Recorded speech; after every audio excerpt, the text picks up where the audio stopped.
The Night of the Candlelit Cathedral, a bedtime story for a peaceful sleep. In a forgotten corner of a faraway kingdom where time moved slower and silence held stories older than the mountains, stood a cathedral lost to memory. It was said to have been built by the first kings, blessed by ancient stars, and guarded by a vow that had never been broken. No maps showed its location, and few remembered its name, but it was always there, nestled between mists and dreams. Within its grand shadowed halls, lit only by the soft flicker of hundreds of golden candles, stood a lone knight. He was not like other knights. His armor was not polished for war nor parades. It bore the deep patina of centuries.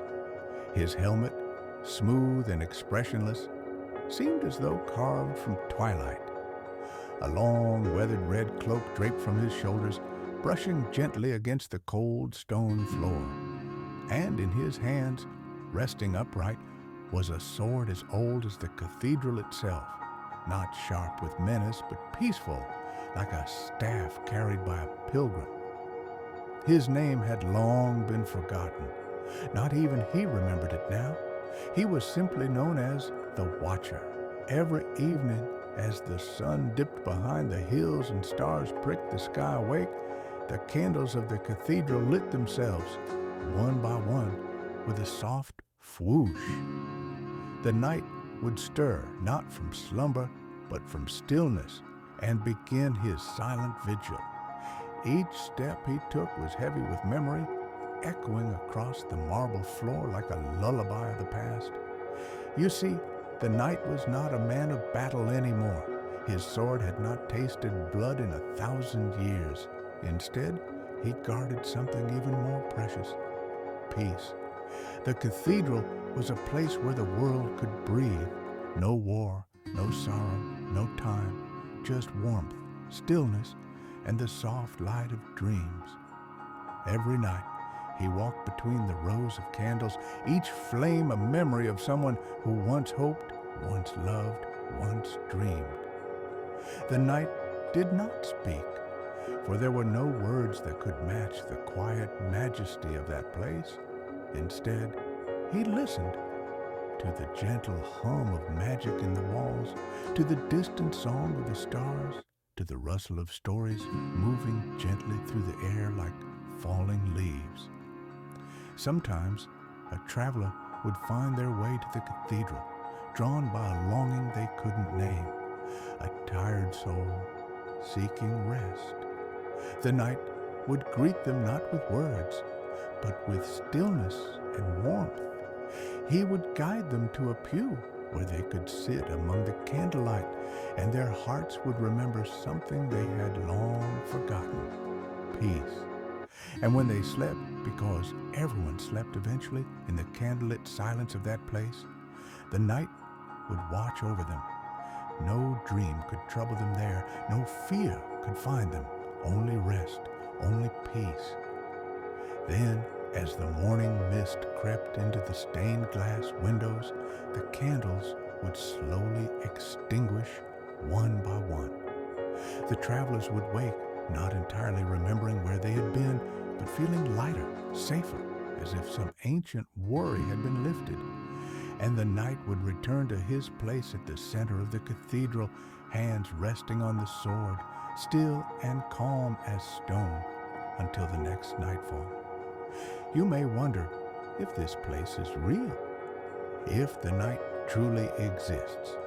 But you don't need to wonder, because tonight, as your eyes grow heavier and the world outside fades to soft silence, you are drawing closer to that cathedral yourself. Can you hear it?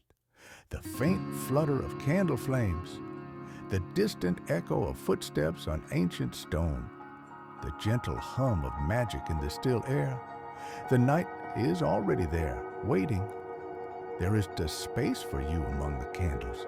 You don't need to do anything but rest, breathe slow, let go.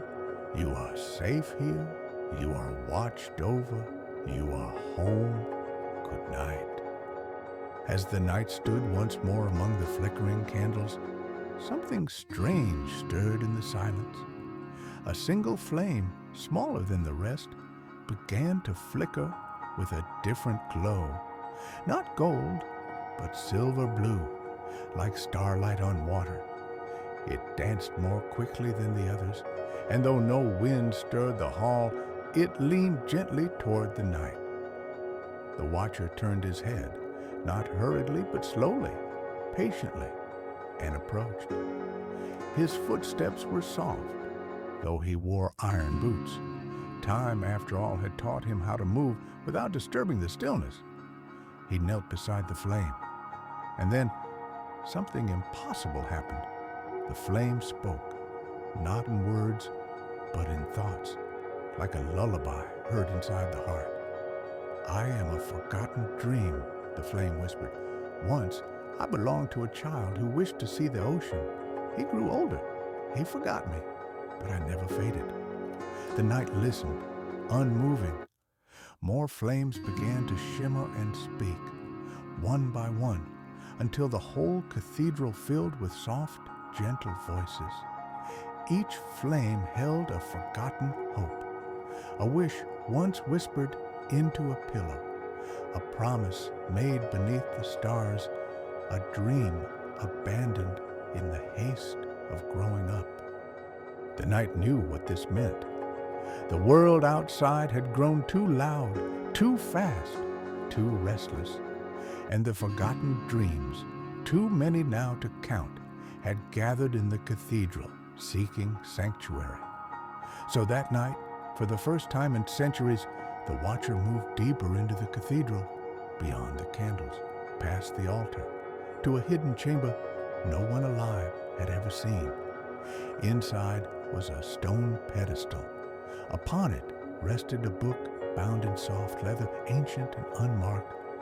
The knight opened it, and with a slow hand dipped his finger into light itself, a shimmer of hope or starlight or both, and began to write, not with words, but with dreams.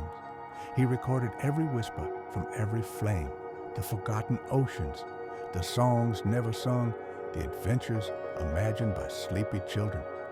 The cathedral echoed not with sound, but with gentle joy, like the hum of lullabies or the memory of being held.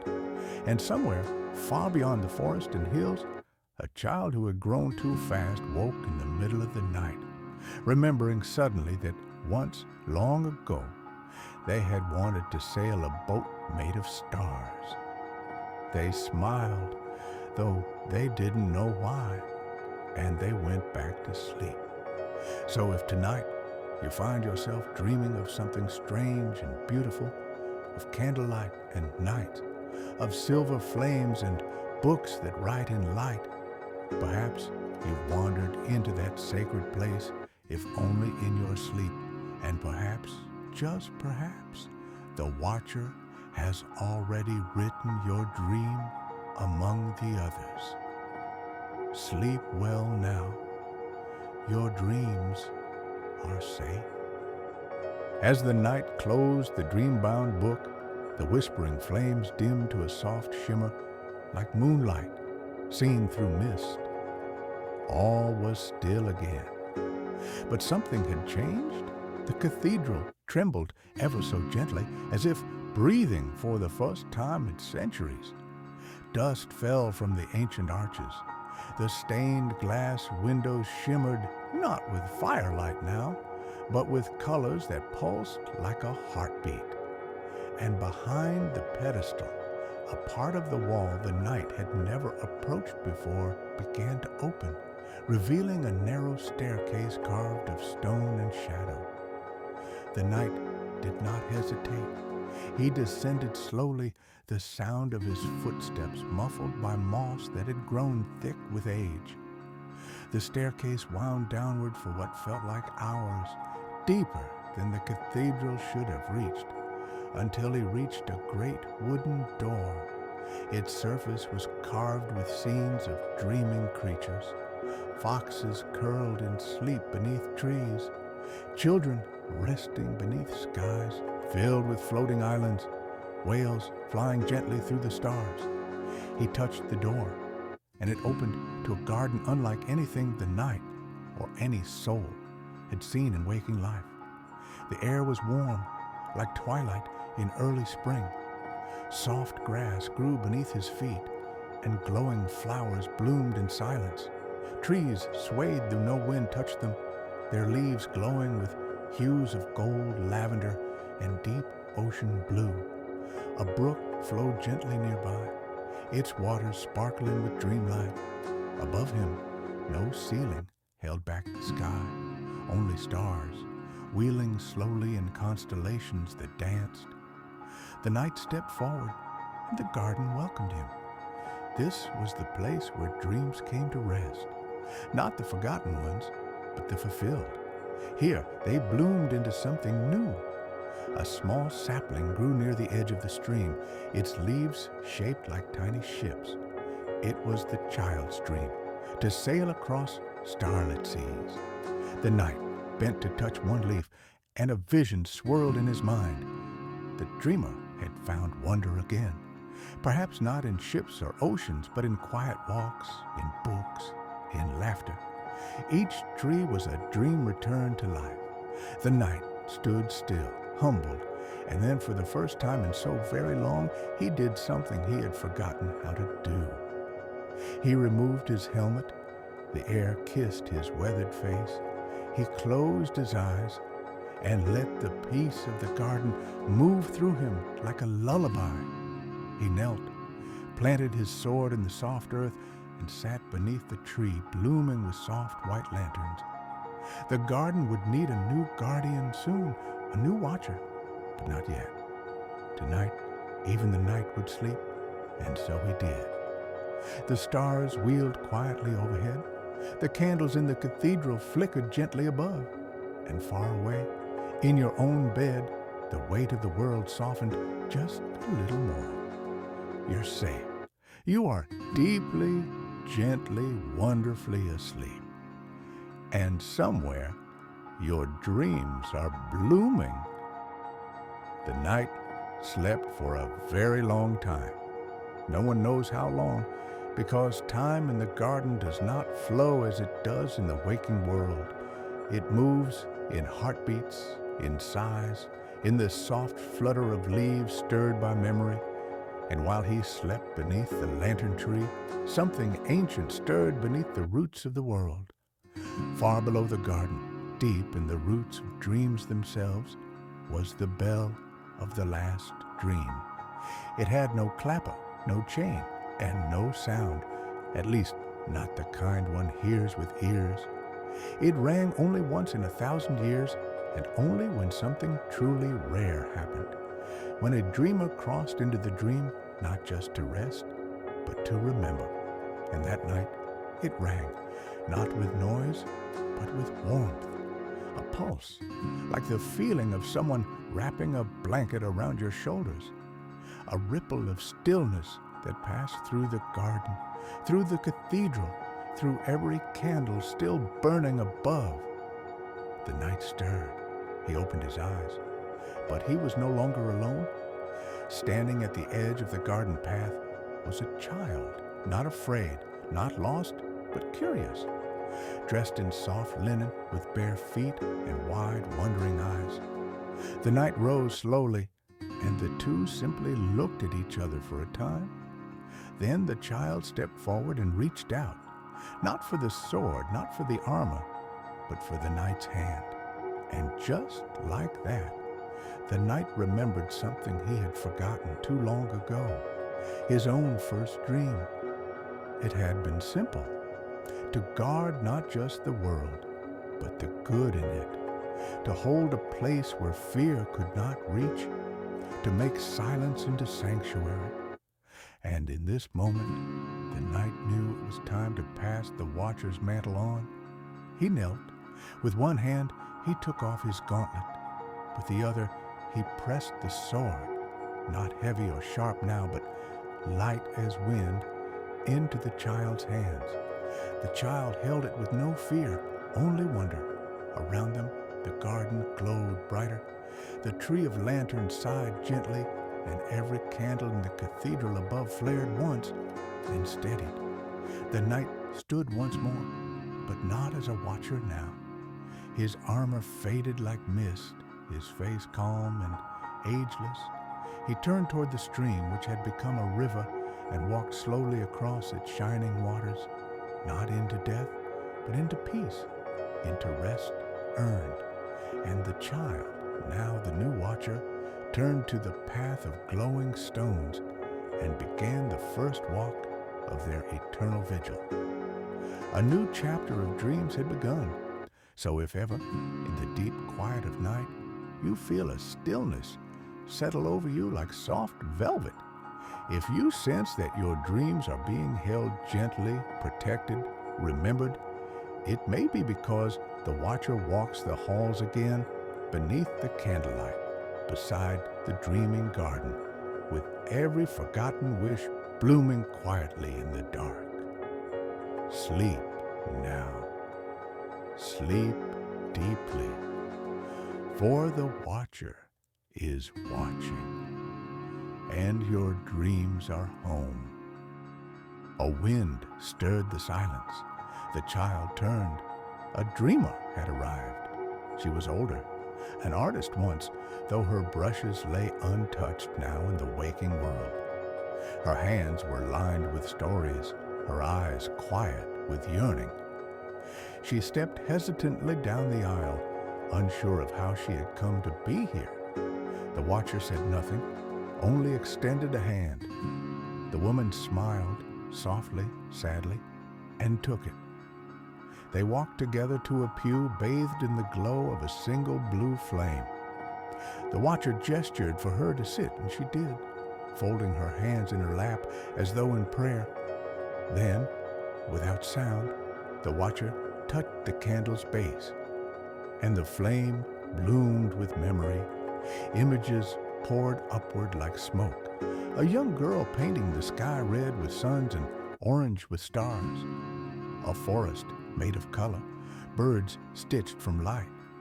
The woman watched, tears catching on her lashes, not of sorrow, but of remembering. She had forgotten who she was, but the dream had not. It had waited for her here.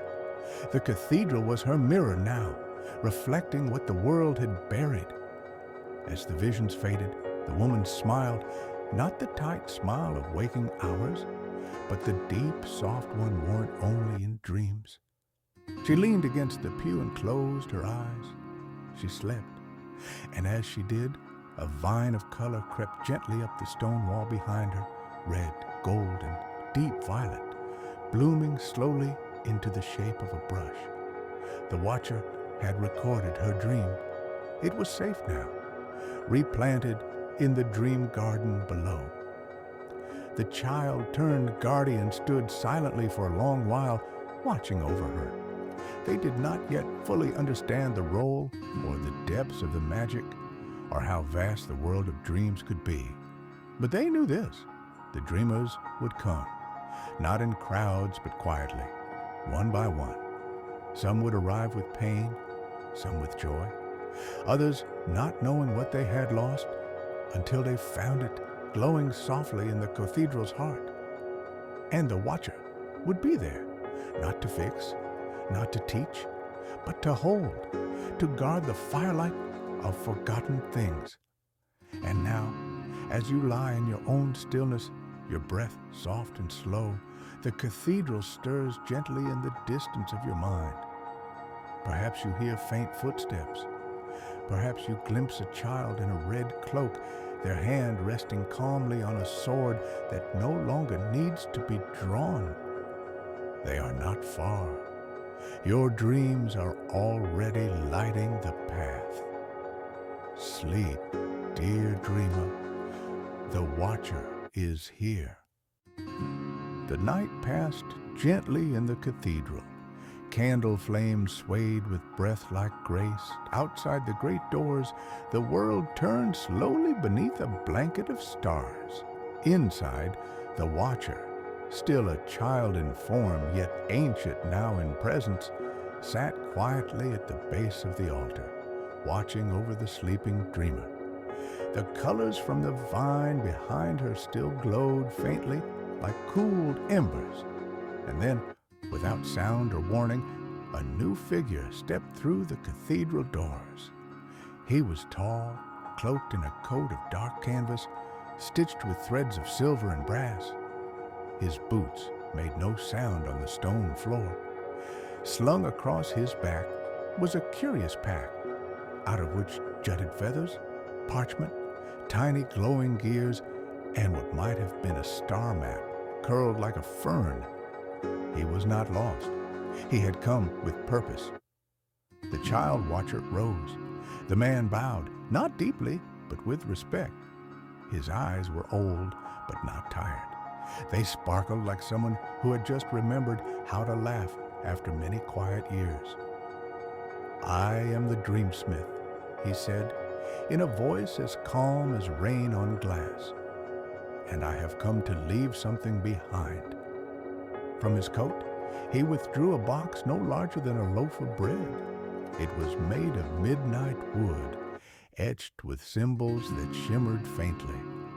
The watcher took it in their small hands, nodding solemnly, and gestured for the dreamsmith to follow. Down, down they walked past the pews beyond the altar, through the secret door behind the pedestal, down the winding stair of stone and shadow until they reached the dream garden far below. The garden greeted the dreamsmith with rustling leaves and glowing blossoms. He knelt beside the stream and placed the box at its edge. Then he opened it.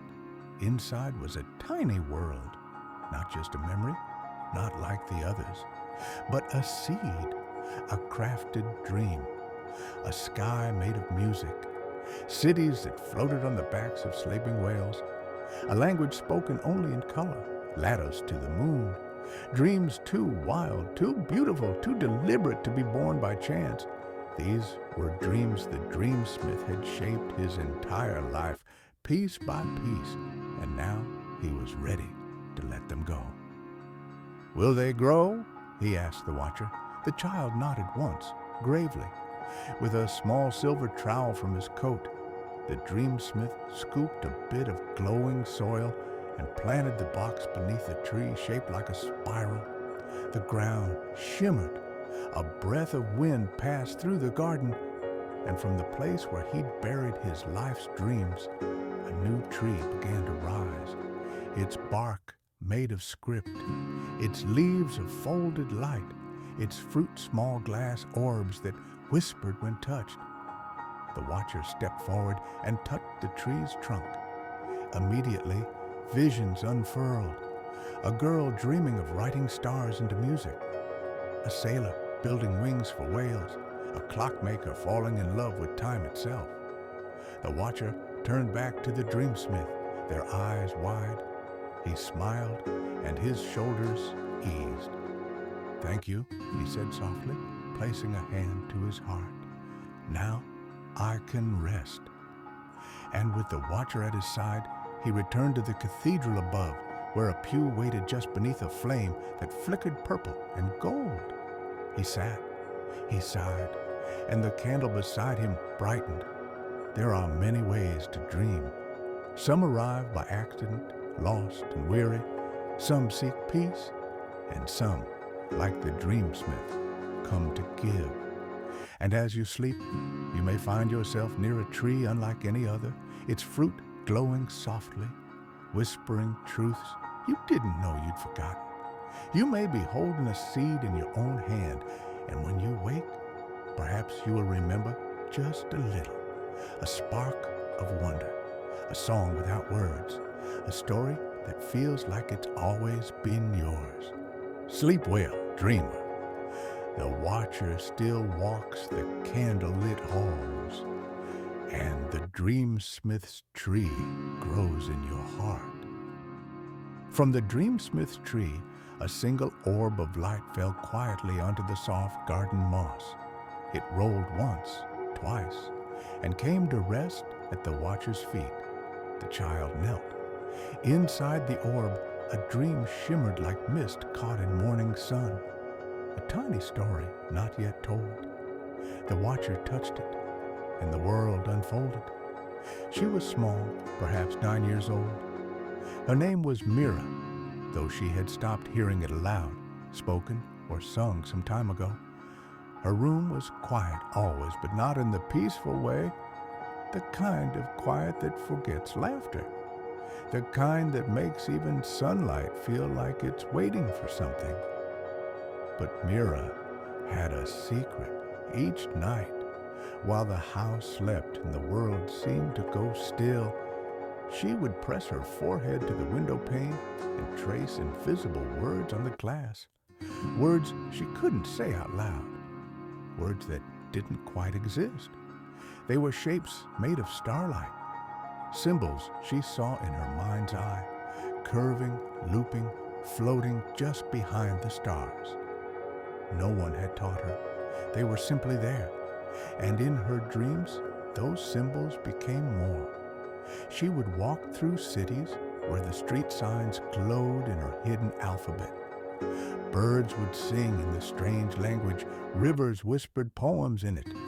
And above her, the sky would pulse with words she could feel more than hear. But in the waking world, no one understood. She tried to draw the symbols once in school. The teacher frowned and erased them. "Try again. Real letters," she said. Mira nodded and never drew them again. But she never forgot. So that night, on the edge of sleep, her fingers still tingling from invisible ink, Mira stepped through a door that had not been there before, a tall, arched door made of mirrored starlight. She passed through it and found herself in the dream garden. The watcher was waiting. Without speaking, they extended their hand, and Mira took it. Together they walked beneath the script tree, its glass fruit humming softly. One of the orbs dropped as she passed, and when she touched it, the orb did not show a vision. It opened, and from it poured glowing letters, her letters, curling through the air like birds set free. They wrote themselves across the sky above the garden, drawing constellations, painting songs. The watcher stepped back, allowing her to speak the language of her soul. Mira laughed, quiet at first, then louder, brighter. It had been so long since she'd heard her own voice filled with joy. The dream garden responded. Petals opened with musical tones. A small comet dipped low, weaving between the trees. One of the candles far above in the cathedral flared brighter, as if in celebration. Mira danced beneath her sky script. She wasn't alone anymore, and when she woke the next morning, the window was misted with dew, and there, drawn into the fog as though by a tiny fingertip, was a single swirling shape, one of her letters. She smiled softly. She didn't rush to wipe it away. She simply breathed, and the candle in the cathedral burned on. You may see her symbols too some night, shining faintly behind your eyes or woven into the clouds. If you do, let them be. They are reminders that your dream language still lives somewhere, waiting to be remembered, and that the watcher still keeps your flame safe. Sleep now, soft and sure, for dreams are blooming in starlight, and your words are already written in the sky.